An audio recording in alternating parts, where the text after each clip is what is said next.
Hey! This is the hardest one to get started. Suppose we best welcome our fans. Evening Fight fans. Master Wang. Mark the Muscle Boy Wilson. This is the MMA show. It's not Klingon we're speaking, it's Scottish. For all you foreigners out there. This is the mother tongue. Right, tonight we're going to really speak about UFC 97, which is in Canada. Starts off with the main event. Anderson Silva. How would you first say it? This guy's second name, right? You edit that. Hey, Taylor's lattice, Lehitis. He's Brazilian though, it don't matter, they pronounce it different. Correct. But they're both Brazilian. That's right, huh?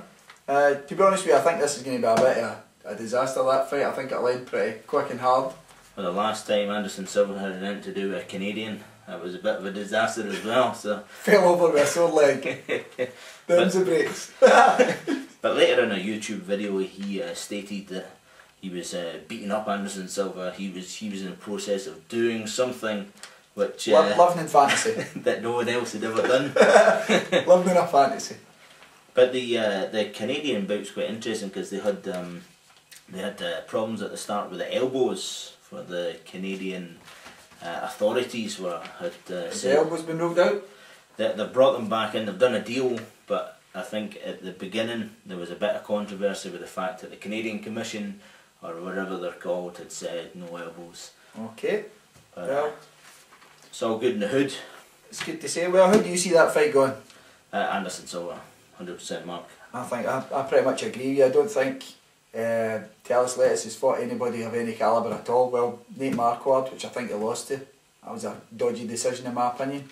Apart from that, no, I don't see anybody here that's up to that level, so I see it being a crushing victory for Anderson Silva. Yep, I can't see it any other way. You get the Talis Lettuce, he's evidently good, he's evidently strong, he can evidently punch hard, and he's got jiu-jitsu. As Joe Rogan said, that's some of the most technical jiu-jitsu I've ever seen in MMA. Well, he says that quite a lot. It does. I do see it being a grappler that does beat Anderson Silva. I do see it being somebody that can take him down, hold him down, probably ground and pound, but I don't see that guy doing that, so... That's going to be Dan Henderson. Well, I thought Dan Henderson would do it. He won the first round, but he let himself down and get choked out, so... See, he lost the game plan. He was watching too much of... I don't know, Street Fighter. No, on his website he watches Stargate. He's a big Stargate fan, so you're watching too much Stargate. Big fan of Stargate yourself, you know, I Mr. Wang? Yes. Good. It's good stuff. Watch it, kids. The fight that probably, one of the fights that most interests me, but seemingly doesn't interest a lot of other people, is the Liddell Shogun fight. How do you see that one going, Rob?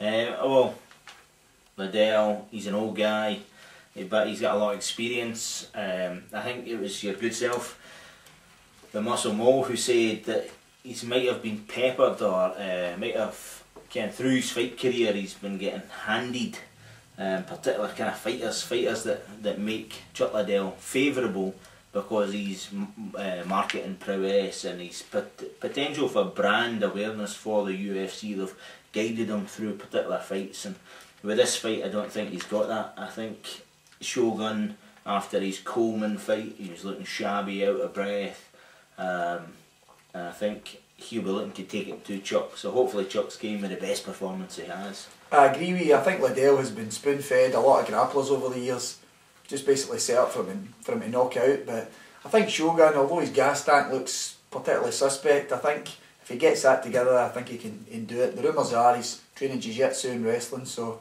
he's going to try and take it down and hold him down. Jiu-jitsu. What did I say? Jiu-jitsu. Oh, jiu-jitsu. I was just like, he's doing jiu-jitsu. He's doing jiu-jitsu and he's working in his wrestling, which I think is the key at this time to beating Chuck Liddell.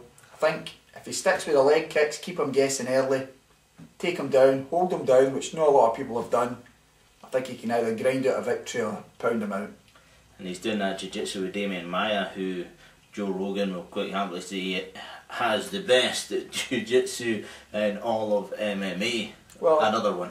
There's a lot of them going about just now according to Joe, but I do think Damian Maia is the way ahead for jiu-jitsu and MMA. I think, in fact, I think he deserves a title shot more than Charles Slater's, I think, to be quite honest with you, but there you go. I think Damian Maia could be a legitimate threat to Anderson Silva. He's won all of his UFC inside ring by. It's all subs. To be fair though, I don't know if he could take. I don't know if he could take Anderson Silva down. To be quite honest with you, I think he would get beaten up badly. So that was just for our deaf friends out there. That's a submission, and you know who you are. Yeah. By the way, anyway, throughout here, if you disagree with Master Wang or the Muscle Mo, please feel free to leave in our comments any kind of notes you want, and we will be making this a monthly show or pre-UFC pre-event, and we will be reading the mail. We will be discussing the best ones, dissecting it, and having a laugh with your words of wisdom. So feel free to disagree. Which you probably will. So who's the third on the card there? Who's the third fight's Krzysztof Sonecki, dude for Tough 8, and Brian Stan, who's a guy for the WEC. I think this is his first fight in the UFC. I think he's still serving Marines, so I don't think he's training full time, but I think that'd probably be a good fight because I just don't rate Krzysztof that much, to be quite honest with you. He's a bit of a one-trick pony. I think he's going to win by Kimura or nothing. I think that's all he's got. He can force on a Kimura and that's it. He's got some nice tattoos though. He has got some nice tattoos. And he's got quite a nice name, the Polish Experiment. I read today on the internet, I didn't know this, he was a pro wrestler at one stage. He was up at £300. I think he should probably have stuck to pro wrestling, to be quite honest with you. Brian Stan, as I say, first fight in the UFC, fought in the WEC before that, where I think he was a light heavyweight champion, so he's learned to hold his nerve before in reasonably big shows, but I don't know how well he'll do in this first UFC fight. What do you think, Rob?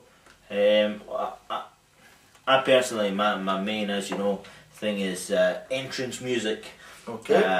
The louder the heavy metal, the better the heavy metal is generally the person that I will pick, and therefore why I always lose and bets. But Chris, the Polish Experiment, he has some good tattoos and usually comes out to a big tune. So just on that alone, not on his mixed martial arts prowess, I'm gonna pick him. To be fair, he has fought a lot of times. I'm looking at his record just now, and it's 17-9-1. So he has had a lot. Although he's only it looks to us as if he's only been fighting in the Tough series, he's actually had a lot of fights. And so he's no newbie. He does train with Dan Henderson's camp. Team Quest man, but he's always a ring man. He's always a corner man. You see him a lot and holding up the banner. And, I don't think he's got a lot of friends, so he's pretty much hanging around a lot. I think that's how it goes. So I just got to bring you back. You saying that he was a pro wrestler. There's quite a few pro wrestlers going into the mixed martial arts at the minute. We've got the Bobby Lashley. Bobby Lashley. I heard he fought. Was a very unconvincing victory against Clay Guida's brother. Yeah. I think that was a 3-round bore fest, to be quite honest. But I mean, I love the wrestlers. I really do. I love the wrestlers. I'm a former takedown champion myself. For people who don't know where Scotland is, there's an area in Scotland called Ayrshire, and this man is the current Davy Banks. He is the current takedown champion, king of takedown. There you go. The event this summer.